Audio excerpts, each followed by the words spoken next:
Hello friends, हम आ गए हैं 9th क्लास के चैप्टर कहानी के प्लॉट के 5वें वीडियो में। और हम आज पढ़ेंगे कि जब भगजोगनी जो थी वो सौंदर्य देवता से भी कैसे खंडहर हड्डियों में परिवर्तित हो गई थी। उसको खाने पीने के लिए या कपड़े पहनने के लिए कुछ नहीं था। तो आइए अब हम लोग उसके आगे पढ़ते हैं। कवि कहते हैं, उफ़, उस दिन मुंशी जी जब रो रो कर अपना दुखड़ा सुनाने लगे तब कलेजा टुक टुक हो गया। मतलब एक दिन की बात है जब मुंशी जी थे वो अपने दुखड़ा सुना रहे थे और दुखड़े में देखिए उन्होंने अपना क्या किया। कहने लगे, क्या कहूँ बाबू साहेब, पिछले दिन जब याद आते हैं तो तस तब गस आ जाता है। यानी कि मुंशी जी कहते हैं कि जब मेरे बड़े भाई दरोगा जी जीवित थे तो उनके पैसे पे हम लोग खूब मौज मस्ती ऐश किया करते थे। लेकिन एक दिन ऐसा आया कि हमारे पास कुछ खाने के लिए भी नहीं है। आज वो दिन याद आते हैं तो मुझे रुआई यानी कि मुझे रोना आ जाता है। यह गरीबी की तीखी मार इस लड़की की वजह से और भी अखरती है। मुंशी जी बोल रहे हैं कवि से कि एक तो मेरे पास कुछ है नहीं खाने पीने के लिए, ना कुछ पहनने के लिए, ना कुछ पैसे हैं। और इस गरीबी में एक जो मेरी भगजुगनी लड़की है वो और ही दुखद ज़िंदगी जी रही है। उसके लिए मैं कुछ नहीं कर पा रहा हूँ, जो मेरे लिए बहुत ही शर्मिंदगी यानी शर्म की बात है। देखिए इसके सिर के बाल कैसे खुश्क और गोरख धंधारी हो रहे हैं। मतलब कि बिना तेल के इसके बाल में जुए पड़ गए हैं और इसके बाल देखिए जो चुड़ैल की भांति जो बाल होता है वैसे दिख रहे हैं। मैं करूँ तो क्या करूँ, मुझे कुछ सूझ नहीं रहा है। घर में इसकी माँ होती तो कम से कम इसका सिर तो जुओं का अड्डा ना होता। जो मुंशी जी हैं वो अब कवि से कहते हैं कि अगर आज इसकी माँ जीवित रहती, इसकी माँ होती तो कम से कम वो कहीं से कुछ तेल जुगाड़ कर लाती और इसका बाल हेर कर उसमें जुए नहीं लगने देती, जिसके कारण इसका जुआ का अड्डा बाल जो है नहीं होता। मेरी आँखों की जोत अब ऐसी मंद पड़ गई है कि जुए सूझती नहीं। अब देखिए कह रहे हैं मुंशी जी कि मेरी आँखों के सामने ऐसे अंधकार छा गया है कि मुझे इस जीवन में क्या करना है क्या नहीं अब मुझे कुछ सूझ नहीं रहा है। मेरे पास मार्ग नहीं है, मैं क्या करूँ तो करूँ क्या, मुझे कुछ समझ में नहीं आ रहा है। और तेल तो एक बूंद भी मैसर नहीं है। मतलब कोई मुंशी जी कह रहे हैं कि पूरे गांव में या मेरे घर में एक बूंद तेल नहीं है, मुझे कोई तेल नहीं देता, मुझे कोई एक पैसे तक नहीं देता है। और जब मेरे अच्छे दिन हुआ करते थे तो सभी लोग मेरे घर पर आके अच्छे से नाचा करते थे, एंजॉय करते थे। लेकिन आज मेरे साथ देने वाला कोई नहीं है।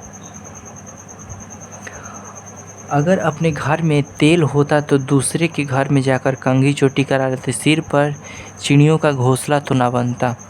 मुंशी जी कह रहे हैं कि अगर हमारे घर में, मेरे घर में अगर तेल होता मेरे पास तो भगजोगनी जो थी वो तेल लेकर किसी और के पास जाती और अपने बाल में जुओं का अड्डा नहीं होने देती, यानी कि बाल को अपने ठीक करवा लेती, उसमें जुआ निकलवा लेती। लेकिन मेरे पास एक बूंद भी यानी कि एक मुट्ठी भी तेल नहीं है कि मैं उस भगजोगनी के सर पर, मेरी बेटी के सर पर रख सकूं। आप तो जानते हैं यह छोटा सा गांव है, कभी साल छमासे में किसी घर बच्चा पैदा होता है तो उसके रूखे सूखे बालों के नसीब जागते हैं। मुंशी जी कहते हैं कि जब गांव में हमारे किसी बच्चे का जन्म होता है तो उस दिन बहुत सारे प्रोजन किए जाते हैं, पकवान बनते हैं अच्छे अच्छे, घरों में कपड़े बांटे जाते हैं, पैसे बांटे जाते हैं। तो उसी दिन मेरी भगजोगनी का भाग थोड़ा चमकता है और वो अपने लिए कुछ जाकर वहाँ पर तेल मांग लेती है या कुछ उसको मिल जाता है, जिससे उसका हल्का फुल्का भरण पोषण हो जाता है। ऐसा मुंशी जी लेखक से कहते हैं। अब देखिए आगे, गांव की लड़के अपने घर भर पेट खाकर जो झोलियों में चबेना लेकर खाते हुए घर से निकलते हैं तो यह उनकी बाट जो होती रहती है उनके पीछे पीछे लगी फिरती है। मतलब मुंशी जी कहते हैं कि जब स्कूल जाने के लिए बच्चे तैयार होते हैं तो उस समय भगजोगनी जो थी उनको चाना चबाते हुए जब देखती है तो उसके मन में भी होता है कि मुझे कुछ चाना ये दे दे और मैं खा लूँ, मेरी जो पेट की भूख है वो मिट जाए। लेकिन ऐसा नहीं होता। तो मुश्किल से दिन में 1-2 मुट्ठी चवेना मिल जाता। जो बच्चे हैं वो दिन में 1-2 बार मुट्ठी भर चवेना यानी कि उसको मुट्ठी भर जो चना होता है वो दे देते हैं कि लो खा लो, लेकिन बाकी उसको कुछ नहीं मिल पाता है। खाने पीने के समय किसी घर पर पहुंच जाती तो इसकी ढीठ ना लग जाने के भय से घरवाली दुरदुराने लगती है और बोलते हैं कि मेरी बेटी इतनी गरीब है, ऐसी अवस्था में रहती है कि किसी घर पर चली जाती है तो वहाँ के जो लोग हैं वो कहते हैं कि इसकी नज़र ना लग जाए मेरे घर वालों पर, मेरे बच्चों पर, इसकी नज़र बुरी नज़र ना पड़ जाए, इसीलिए वो अपने घर से उसको भगा देते हैं।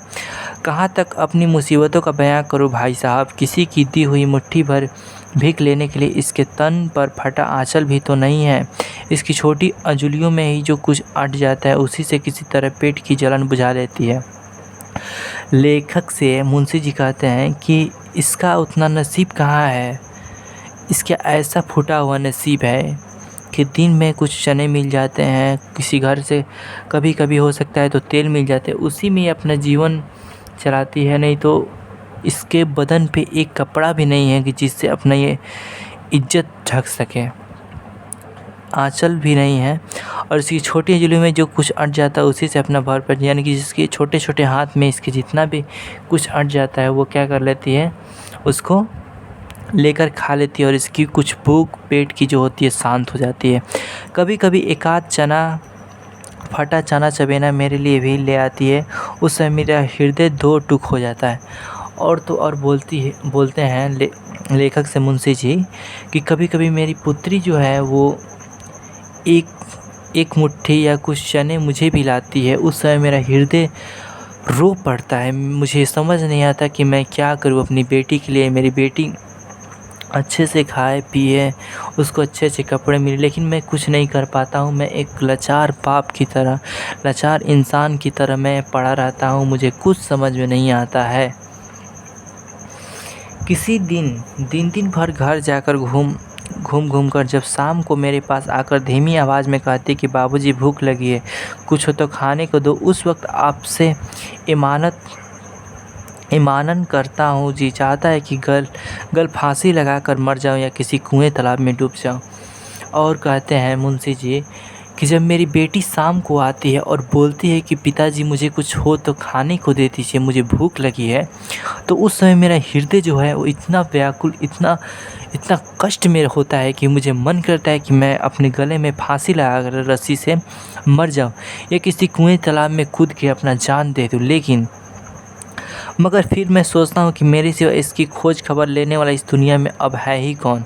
और ये भी सोचते हैं कि इसकी माँ तो बचपन में ही मर चुकी है, अगर मैं मर जाऊँ या कुछ अपने को कर लूँ तो इसका देखभाल कौन करेगा, इसका देखभाल करने वाला कोई नहीं रह जाएगा।